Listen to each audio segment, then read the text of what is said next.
Inaasang dadalo ang higit 2,000 personalidad sa ikatlong SONA ni Pangulong Ferdinand R. Marcos Jr. sa July 22. Sa ngayon, patapos na ang preparasyon ng Kamara para sa pagtitipon. Ang detalye sa ulat ni Mela Lesmoras.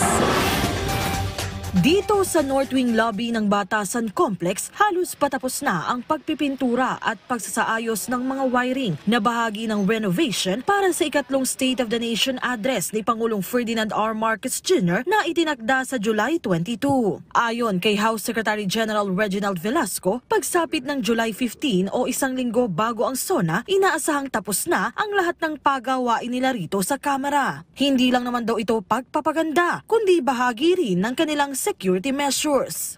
May mga security enhancements yan which we cannot reveal at this time. No?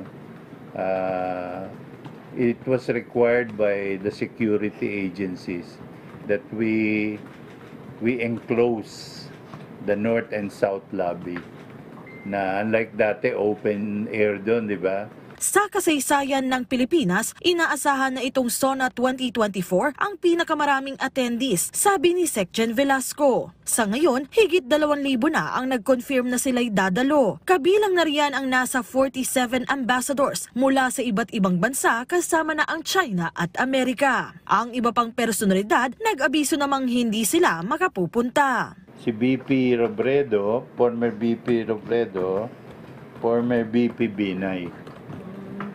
Of course, hindi na namin tinatanong why, no? Bakit sila nag-regrets. Sir, si BP Sara nag-confirm na? We are still waiting, no? For confirmation from the Vice President.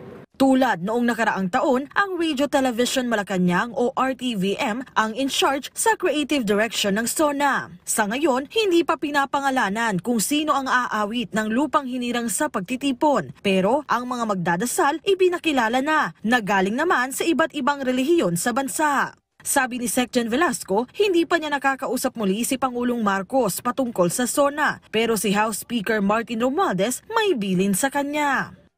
Ang sabi niya lang sa akin, take care of our House members, senators, and all the guests, no? Ibig sabihin niya, everything that they need should be provided. No? Sabihin niya, security, comfort, and smooth implementation of all these rules. Ang mga kongresista naman nakaabang na rin sa magiging SONA ng presidente, tulad na lang ni Sagip Party List Representative Rodante Marcoleta. Sabi niya, mensahe ng pag-asa ang gusto niyang marinig sa talumpati ng Pangulo. Kahit na mahirap po yung ating buhay, kailangan po ay ma-uplift po yung pag-asa ng bawat mamamayan. At sana po sa SONA niya ay maging hitik po ng mga bagay-bagay na pagmulan po ng pag-asa para sa ating bansa. Sa July 15, isasagawa sa Kamara ang final coordination meeting at final walkthrough inspection sa Batasan Complex para sa SONA 2024. Mela Lesmoras para sa Pambansang TV sa Bagong Pilipinas.